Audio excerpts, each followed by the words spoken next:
प्रेम से बोलिए राम भगवान की जय।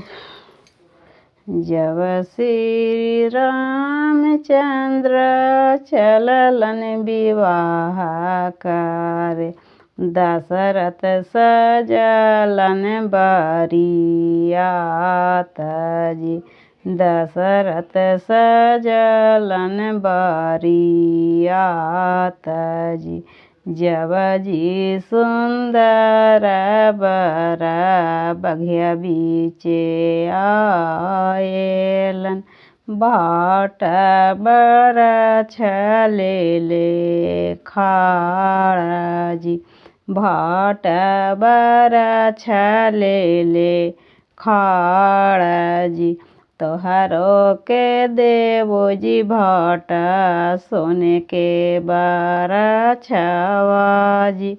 सीता बरन बतलाहु जी। सीता बरन बतलाहु जी। सीता सीता मत घोषु रामचंद्र दुल्हा जी। सीता हन सूरुजवा के जोत जी। सीता हन सूरुजवा के जोत जी। जब जी सुंदर बरा आदुरे बीचे आएलन, चिड़िया कलश ले ले ठाड़ा जी। चिड़िया कलश ले ले खाड़ा जी। तोहरो के देवो चिड़िया सोने के कलशवा जी। सीता बरन बतलाहु जी। सीता बरन बतलाहु जी। सीता सीता मत घोषु रामचंद्र दुल्हा जी। सीता सीता मत घोषु रामचंद्र दुल्हा जी। सीता हन सूरुजवा के जोत जी। सीता हन सूरुजवा के जोत जी। जब जी सुंदर बर दूरे बीचे आएलन, सासु डलन ले ले खाड़ा जी। सासु डलन ले ले खाड़ा जी।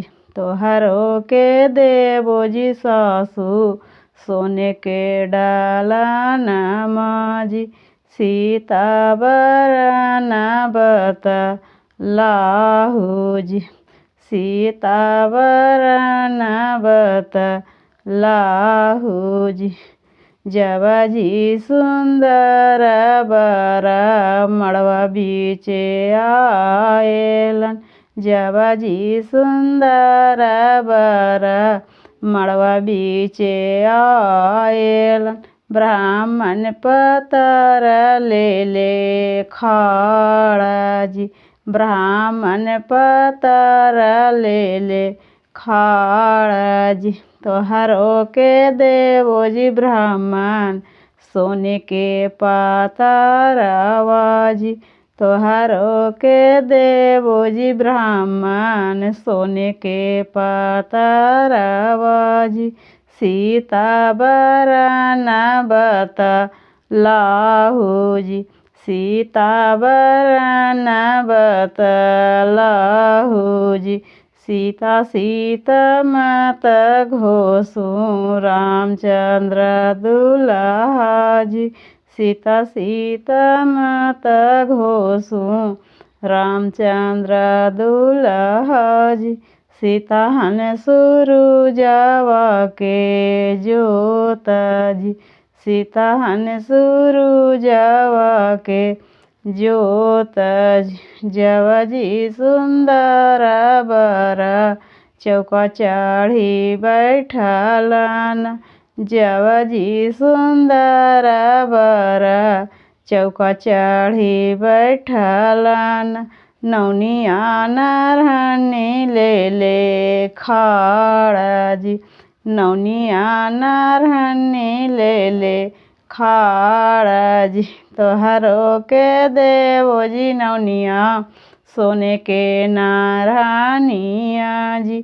सीता बरन बतलाहू जी।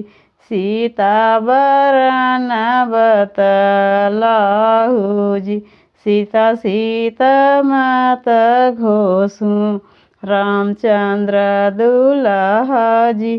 सीता सीता मत घोषू रामचंद्र दुल्हा जी।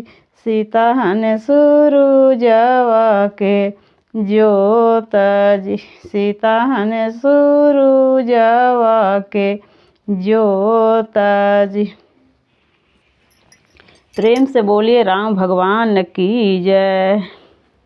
मेरा वीडियो अच्छा लगा तो चैनल को ज़रूर से ज़रूर सब्सक्राइब कीजिए।